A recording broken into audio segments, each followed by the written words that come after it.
जय श्री कृष्णा, राधे राधे। भक्तों, एकादशी व्रत अनेक प्रकार के हुआ करते हैं। हर एक एकादशी का एक अपना अलग अलग अर्थ और मतलब और काम हुआ करता है।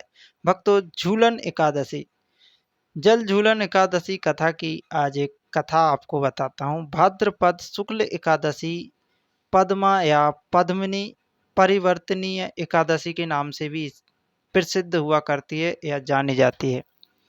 कथा का पौराणिक प्रसंग है। एक बार युधिष्ठिर महाराज ने श्री कृष्ण से प्रश्न किया कि हे माधव, भाद्रपद मास के शुक्ल पक्ष की एकादशी का क्या नाम है? इसकी विधि और महिमा क्या है? इसके उत्तर में श्री कृष्ण जी बोले कि हे राजन युधिष्ठिर, यह अत्यंत पुण्यदायिनी एकादशी, परिवर्तनीय एकादशी और झूलनी जल झूलनी एकादशी या पद्मा एकादशी कहलाती है। यह व्रत समस्त पापों को नष्ट करने वाला है। इस दिन सालग्राम भगवान का जल से झूला झुलाया जाता है, जल में नहलाया धुलाया जाता है। इसी कारण इसे जल झूलनी एकादशी कहा जाता है। भक्तों, एक भव्य कथा सुनाता हूँ आप सभी को, बलि और विष्णु भगवान की। एक समय त्रेता युग में असुर राज बलि ने तीनों लोक जीत लिए। तब देवताओं ने भगवान विष्णु से प्रार्थना की कि हे भगवान, हमारा राज्य हमें लौटवाओ।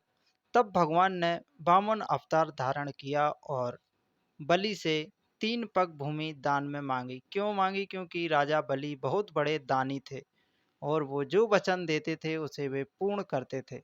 राजा बलि ने वचन दे दिया। भगवान ने विराट रूप धारण कर एक पग में पूरी पृथ्वी और दूसरे पग में आकाश को नाप लिया। बोलो विराट भगवान की जय। तीसरा पग शेष रहा। अब तीसरा पग कहाँ रखें? तब बलि ने विनम्र भाव से होकर अपना सिर आगे कर दिया कि हे महाराज, अब तीसरा पग मेरे सिर पर धर लीजिए। भगवान विष्णु बहुत प्रसन्न हुए और बोले कि हे राजन बलि, तुम सत्य प्रतिज्ञक हो। मैं तुम्हें पाताल लोक का राजा बनाता हूँ, परंतु मैं स्वयं भी तुम्हारे साथ सदा तुम्हारे द्वारपाल के रूप में पाताल में निवास करूंगा। भक्तों, देवताओं को चिंता हुई। क्यों हुई? क्योंकि भगवान विष्णु वापस नहीं आए, वे पाताल लोक चले गए। भगवान विष्णु क्षीर सागर नहीं लौटे थे। इसलिए तब लक्ष्मी जी ने भाद्रपद शुक्ल एकादशी को व्रत करके वामन रूपधारी विष्णु को पाताल से क्षीर सागर पुनः वापस बुलाया।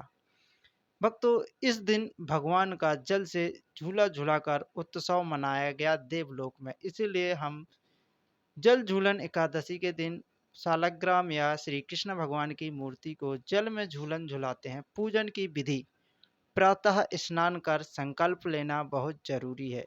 मैं श्री हरि की प्रसन्नता के लिए जल झूलनी एकादशी का व्रत कर रहा हूँ या कर रही हूँ, इस प्रकार से संकल्प लें। व्रत के नियम: अन्न का त्याग करना है, फल आहार या निर्जला उपवास कर सकते हैं, विष्णु भगवान के सहस्त्र नामों का पाठ करना है, गीता का पाठ कर सकते हैं, हरि नाम का कीर्तन कर सकते हैं, श्री विग्रह और श्री सालग्राम का झूला झुलाना है। जल से भरे कलश में भगवान की मूर्ति रखें, उन्हें सुंदर पालने यानी कि झूले में झुलाएं। भक्तों, गाना भी गाएं और भजन नृत्य करें और उत्सव खुशी से मनाएं। रात्रि में जागरण: हरि कृष्ण नाम का कीर्तन करते रहें और दीपक दान करें, दीप दान जरूर करें और जलाएं। द्वादशी को अपने व्रत का पारण करें, अपने व्रत को पूर्ण करें। दान ब्राह्मण को भोजन करें, इसके पश्चात स्वयं भोजन करें। व्रत का महत्व: भक्तों, इस व्रत से संपूर्ण पापों का नाश होता है। दाम्पत्य जीवन में सुख, संतान सुख और समृद्धि की प्राप्ति होती है। भक्तों, यह व्रत सौभाग्यवती स्त्रियों के लिए यह एक विशेष मंगलकारी व्रत है। इस व्रत को करने से पति पत्नी के बीच भव्य प्रेम और अटूट विश्वास जागता है। भगवान विष्णु के भक्तों को अंत में वैकुंठ धाम की भी प्राप्ति होती है। भक्तों, इस व्रत का निष्कर्ष: जल झूलनी एकादशी में भगवान को झूला झुलाना केवल उत्सव नहीं है, बल्कि यह भक्ति का एक भाव है। यह हमें सिखाता है कि जैसे हम भगवान को अपने प्रेम से झूला झुलाते हैं, ठीक वैसे ही भगवान भी हमारे जीवन की नैया को भक्ति भाव के जल में धीरे धीरे सुरक्षित रूप से हिलाते डुलाते झुलाते नैया को पार करते हैं। जय श्री कृष्ण।